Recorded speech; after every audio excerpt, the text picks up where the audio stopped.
Hello, Ag learners! For today, we will be covering another topic in crop science, particularly on the physiological and environmental factors that affects crop production.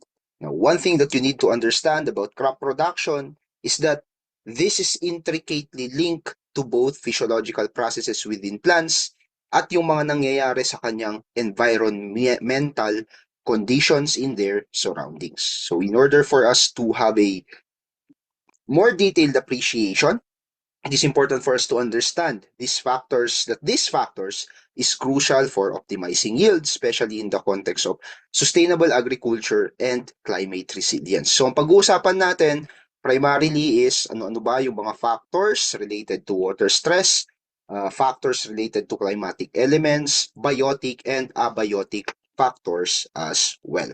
So simulan natin sa water stress. Now, water is a fundamental resource for plant growth. This actually directly affects yung key physiological processes natin katulad ng photosynthesis, transpiration, and nutrient uptake. However, both water deficit, so yan yung kapag mayroon kang drought, or water excess, katulad ng water logging, can significantly hinder crop production. So ano ba ang effect ng moisture deficit or let's say drought stress sa ating halaman?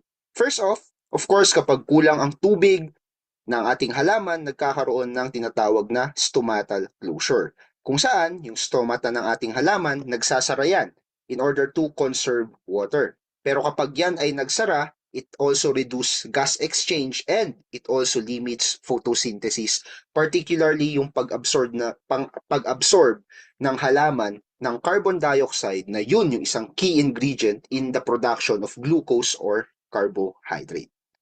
Another effect of moisture deficit would be osmotic stress. Decreased water availability leads to reduced cell turgor. So, humihina yung structure ng ating cell kapag kulang yung tubig. And dahil humihina yan, it also affects cell expansion and it does cause what we call as wilting. Another one would be poor nutrient uptake. Ang tubig acts as a solvent na dinadaanan ng nutrients from the soil into the plant. Kung walang tubig na available, it inhibits nutrient mobility and absorption. And finally, we have reproductive failure. Kapag kulang ang tubig, especially during flowering or reproductive stage of the plant, this can lead to poor seed development, which consequently results to reducing the yield of your plants. So yan ang effect ng moisture deficit sa ating halaman. How about moisture excess? Particularly yung water logging or yung flooding na nangyayari. Now kapag naman sobrang dami ng tubig, nagkakaroon ng oxygen deficiency. So yung mga soils na punong-puno ng tubig, it does limit yung oxygen na available doon sa plant roots. Kapag hindi available yung oxygen doon sa plant roots, ano ang ini-inhibit niyan? Respiration. Particularly, aerobic respiration. So, hindi nakakapag-metabolize ng energy yung ating halaman dahil wala nga siyang oxygen dahil sa water logging, dahil sa excess moisture. Another effect of water logging would be yung pagkabulok ng ating ugat or root rot.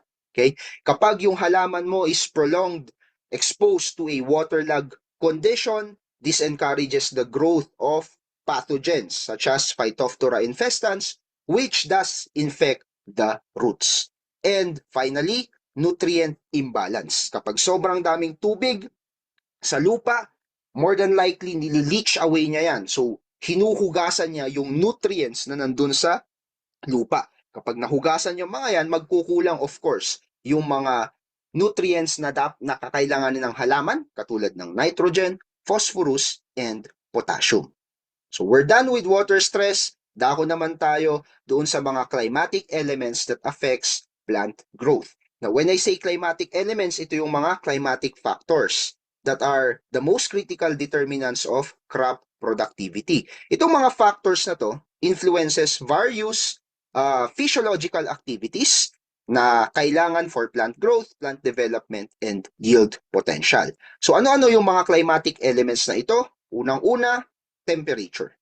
So temperature is very important. Most crops, meron niyang ideal temperature range for growth. For example, yung ating wheat, they usually thrive around 15 to 20 degrees Celsius during vegetative stage. Ang iniiwasan natin in relation to temperature is what we call as heat stress and cold stress. Kapag sinabi mong heat stress, sobrang taas yung temperature. Kapag sobrang taas yung temperature, ang naapektuhan niyan is number one, respiration. Tumataas yung rate of respiration, leading to reduced carbohydrate accumulation. So, hindi nakaka-keep up yung carbohydrate from the photosynthesis. Nagre-respire lang siya ng nagre-respire. So, nauubos yung energy na yon ng halaman. So, it's not also good. And that also, heat stress cause scalding, sun scalding, and at the same time, wilting doon sa ating halaman.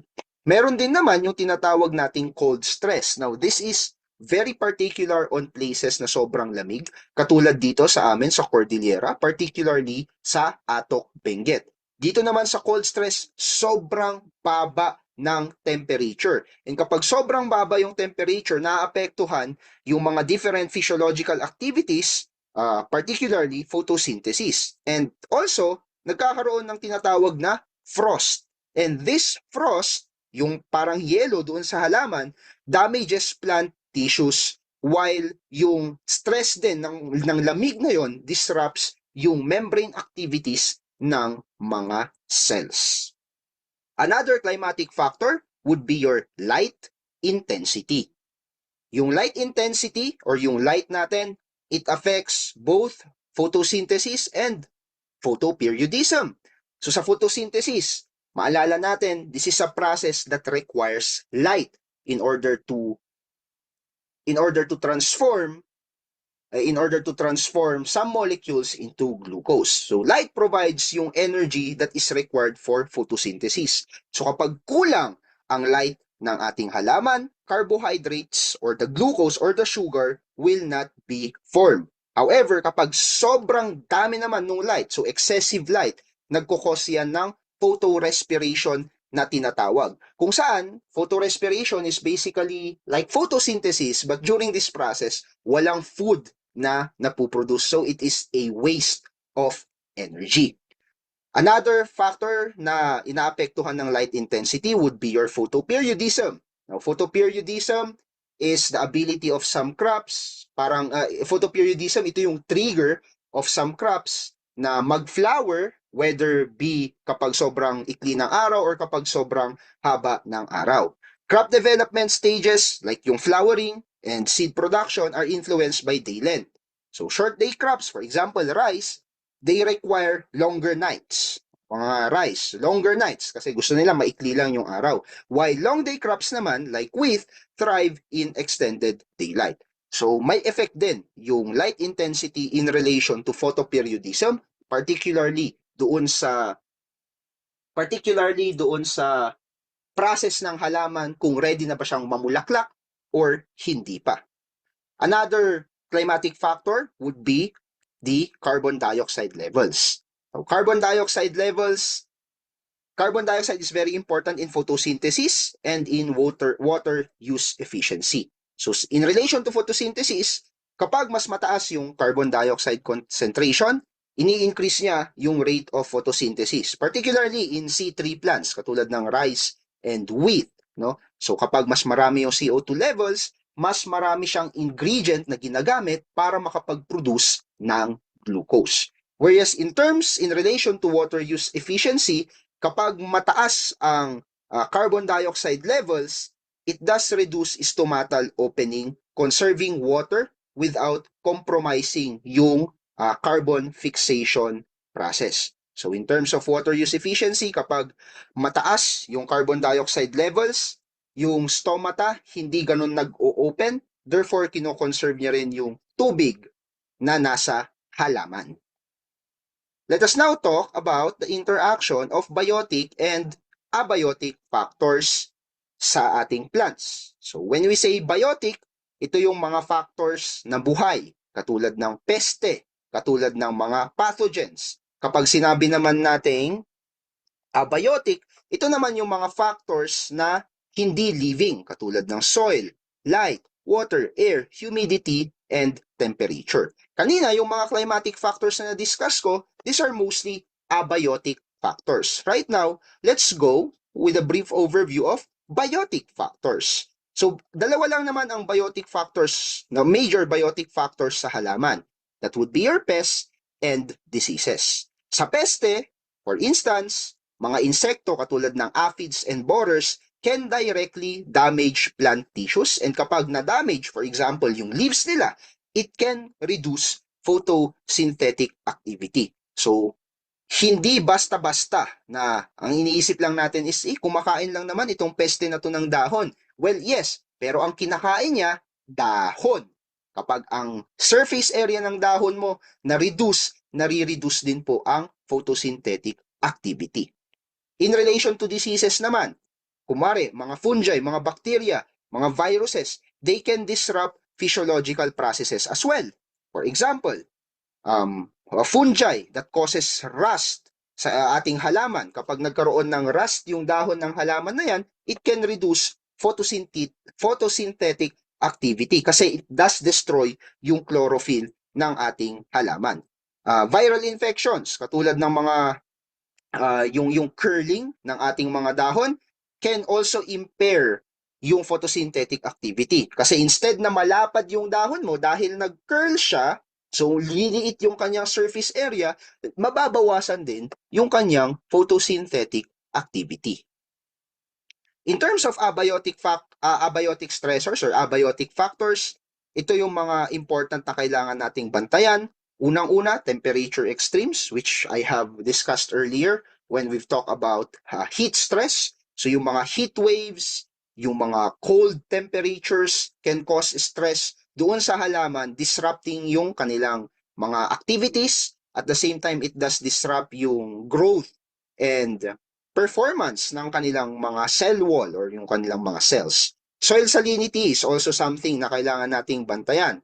Yung mga salts in soils, they create osmotic stress. Kapag sobra-sobra yung salt doon sa ating soil, for example, nagke-create yan ng osmotic stress, and yung osmotic stress na yan reduces the uptake of water by the roots. Aside from that, kapag sobra-sobra rin yung salt doon sa ating soil, nagkakaroon ng toxicity. So excessive sodium or excessive chloride ions can cause toxicity that damages the metabolic processes and yung chlorophyll content ng ating halaman, and it also affects photosynthesis na rin. So yung interaction of biotic and abiotic stressors can exacerbate crop losses. So dalawa yung lagi nating binabantayan in order to make sure that our plant is healthy, in order to make sure that our plants is physiologically performing well, biotic and abiotic stressors. Ayaw natin na isa sa mga factors na to would affect negatively yung ating crop yield. Now, kapag sinolve na natin, for example, yung biotic stress, it is also important that we also give solution to abiotic stressors kasi either one of them would negatively affect your plants. Ang masahol ay kapag both biotic and abiotic stressors ang tumama sa ating halaman. Medyo mahirap na siyang kontrolin, so we need to watch out. We need to watch out and manage these factors that might affect crop, that might result to crop losses.